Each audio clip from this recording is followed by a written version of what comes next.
අද අපි ඔයාලට කියන්න යන්නේ ඔබේ දරුවාව යහමගට ගෙන ඉගෙනීමේ දක්ෂයෙකු කරවන විශ්මිත ක්‍රමයක් ගැන. ඉගෙනීමේ කටයුතුවලට උනන්දුවක් නොදක්වන පාඩම් වැඩ සඳහා හිතයොමු නොකරන ඉගෙනීමට දුර්වල දරුවන්ගේ දෙමාපියන් විසින් මේ ක්‍රමය අනුගමනය කිරීමෙන් තම දරුවාගේ ඉගෙනීම් කටයුතුවල විශිෂ්ට ප්‍රගතියක් ලබා ගන්න පුළුවන්.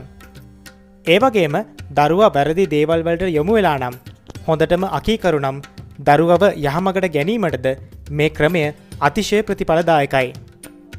සෑම බදාදා දිනයකම උදැස්සන නා පිරිසිදු වී බුදුන් වැඳ ගණ දෙවියන්ගේ පිළිමයකට හෝ ඡායාරූපයකට මල් පහන් පූජා කර ඊසාන දෙසට මුහුණලා වාඩි වී දරුවාව යහමගට ගැනීමට සහ දරුවාගේ ඉගෙනීම් කටයුතු සාර්ථක කර ගැනීමට උපකාර කරන ලෙස ගණ දෙවියන්ගෙන් ඉල්ලන්න.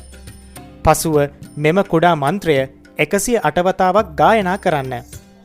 මන්ත්‍රය කියා අවසන් වන සෑම වතාවකම ඊතන මිටකින් එක් කොලේ බැගින් ගණ දෙවියන්ට පූජා කරන්න. මෙලෙස මන්ත්‍රය 108 වාරයක් සම්පූර්ණ වන විට ඊතන කොළ 108ක් ගණ දෙවියන්ට පූජා කරලා තියෙන්න ඕනේ. ඒ කිව්වේ මන්ත්‍රය 108 වාරයක් ගායනා කරලා අවසන් වෙනකොට ඊතන 108ක් ගණ දෙවියන්ගේ දෙපා පාමුල තිබිය යුතුයි. මන්ත්‍රය ගායනා කළ අවසන් වුණහමත් දරුවාගේ ඉගෙනීම් කටයුතු සාර්ථක කර ගැනීමට සහ ඔහුව යහමගට ගැනීමට උපකාර කරන ලෙස ගණ දෙවියන්ගෙන් ඉල්ලන්න. ටික වේලාවකට පසු අර ඊතන ටික ගලා යන වතුරකට දාන්න. බදාදා දින 9ක් නොකඩවා මෙලෙස කරන්න. දරුවාගේ සිදුවී ඇති වෙනස ඔබ පුදුමයට පත් කරවනු ඇති. ඕම් ගම් ගණපතේ නමః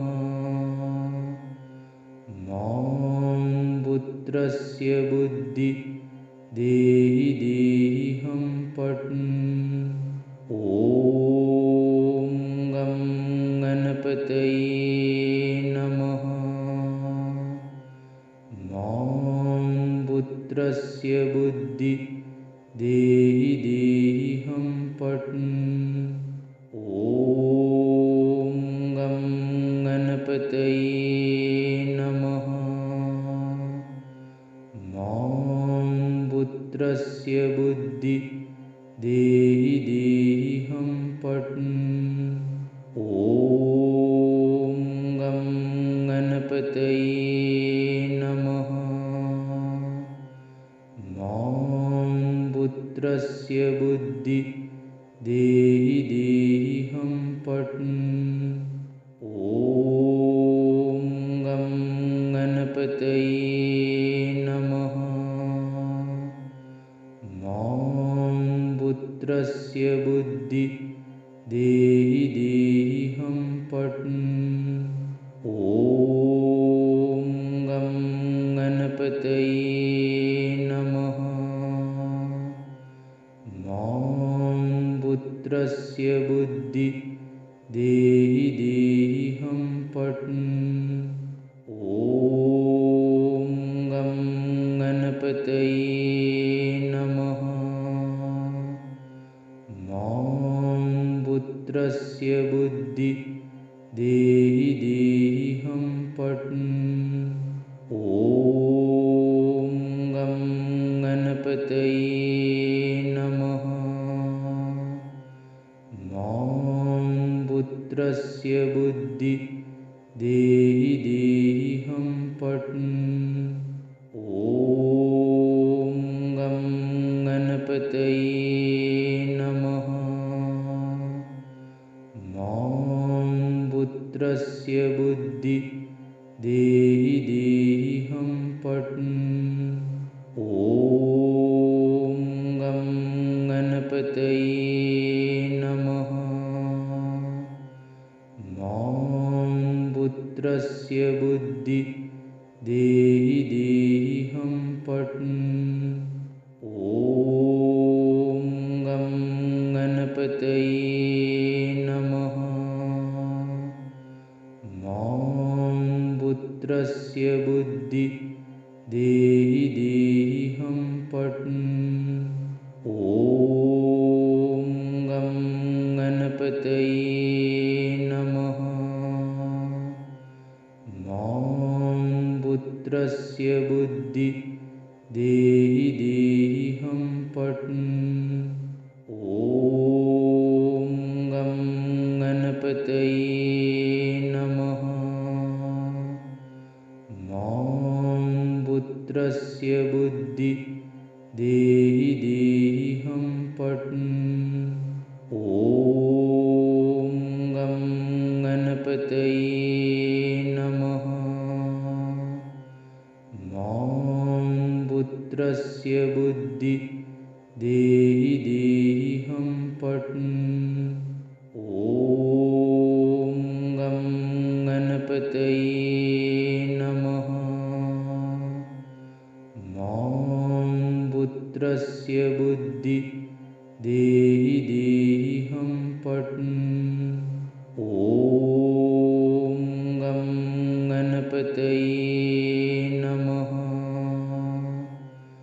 मां पुत्रस्य बुद्धि देहि देहिहं पट्। ॐ गं गणपतये नमः। मां पुत्रस्य बुद्धि देहि देहिहं पट्। ॐ गं गणपतये नमः। मां पुत्रस्य बुद्धि देहि देहिहं पट्। ॐ गं गणपतये नमः। मां पुत्रस्य बुद्धि देहि देहिहं पट्। ॐ गं गणपतये नमः। मां पुत्रस्य बुद्धि देहि देहिहं पट्। ॐ गं गणपतये नमः। मां पुत्रस्य बुद्धि देहि देहिहं पट्। ॐ गं गणपतये नमः। मां पुत्रस्य बुद्धि देहि देहिहं पट्। ॐ गं गणपतये नमः। मां पुत्रस्य बुद्धि देहि देहिहं पट्। ॐ गं गणपतये नमः। मां पुत्रस्य बुद्धि देहि देहिहं पट्। ॐ गं गणपतये नमः। मां पुत्रस्य बुद्धि देहि देहिहं पट्। ॐ गं गणपतये नमः। मां पुत्रस्य बुद्धि देहि देहिहं पट्। ॐ गं गणपतये नमः। मां पुत्रस्य बुद्धि देहि देहिहं पट्।